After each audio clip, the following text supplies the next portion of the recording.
ওই বর্জ্যটাকে কালেক্ট করে ওই বর্জ্য থেকে ইলেকট্রিসিটি তৈরি করা। কিন্তু আমাদের তো সবচেয়ে বড় জ্বালানি তেল তৈরি করা। হ্যাঁ, আর কলকাতাতেও এই বর্জ্য দিয়ে রাস্তার বিটুমিন বানাচ্ছে।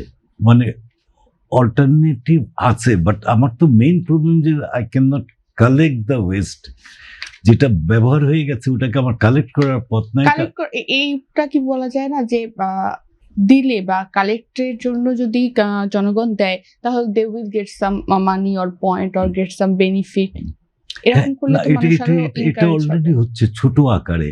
কারণ টোকারে যখন নিচ্ছে, কালেক্ট করছে, ওরা কিন্তু এটা বেচতে পারছে। কিন্তু মেইন প্রবলেম হলো টোকারে যখন ময়লাখানার থেকে নেবে, ওটাকে ক্লিন করা এবং ঠিকভাবে নিয়ে যাওয়ার যে প্রক্রিয়া, যে কষ্ট, যে খরচা, তখন এটার ইকোনমিক্যালি ভায়াবল হয় না। সুতরাং আমার মিউনিসিপাল এই বর্জ্য থেকে, প্লাস্টিক বর্জ্য থেকে জ্বালানি তেল উৎপাদনের জন্য কোন ধরনের প্লাস্টিকের প্রয়োজন? না, আমি যতটুকু জানি অল কাইন্ডস অফ প্লাস্টিক।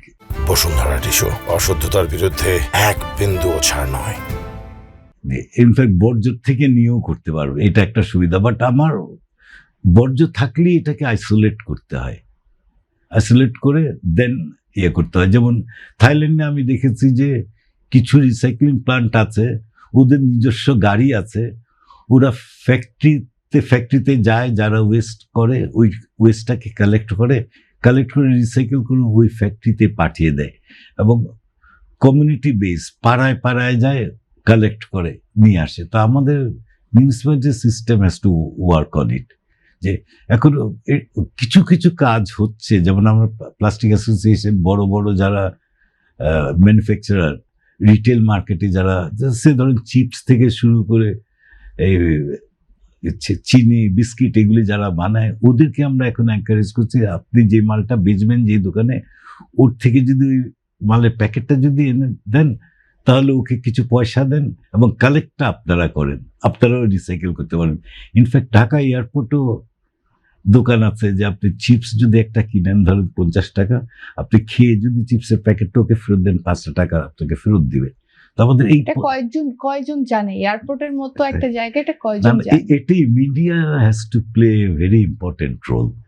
মানে আমার খেয়াল আছে আমি 2000 ঢাকা এয়ারপোর্টই বা কতটুকু এটা অ্যানাউন্স করছে? হ্যাঁ, আমি তাই বলছি, এটাই 2000 মনে হয় যখন ফিল্ম প্লাস্টিক, আমরা শাহজালাল আন্তর্জাতিক বিমানবন্দরের কথা বলছি, ফিল্ম প্লাস্টিক নিয়ে যখন পুরা পৃথিবীতে একটা আন্দোলন শুরু হলো, আমরা কিন্তু এশিয়ান প্লাস্টিক ফোরাম, একটা প্লাস্টিক ফোরাম আছে, ওটার আমরা মেম্বার। বিকজ এগুলিকে ম্যানেজ করার জন্য আমরা আমাদের অ্যাসোসিয়েশন মেম্বার হয়েছে, যেখানে জাপান, সিঙ্গাপুর, এরা সব মেম্বার। তো আমরা ওদের থেকে শেখার চেষ্টা করি যে ওরা কিভাবে ম্যানেজ করে। তা আমার খেয়াল আছে অস্ট্রেলিয়াতে 2000, 2001, 2, 3 একটা টেলিভিশনে কন্টিনিউয়াসলি অ্যাড দিত যে একটা লোক চিপসকে পলিথিনটা ফেলে দিল, কার্টুনে দিত, চিপসকে পলিথিনে ফেলে দিলে একটা বাচ্চা ছেলে ওটাকে তুলে নিয়ে আসতো, আর নিচে লেখা থাকে লাইফ বি ইন ইট।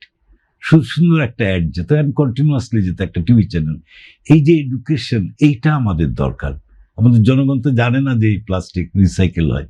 আমি ময়লা করে আমি কিন্তু আমার নিজের একটা ওয়েলথকে আমি নষ্ট করছি।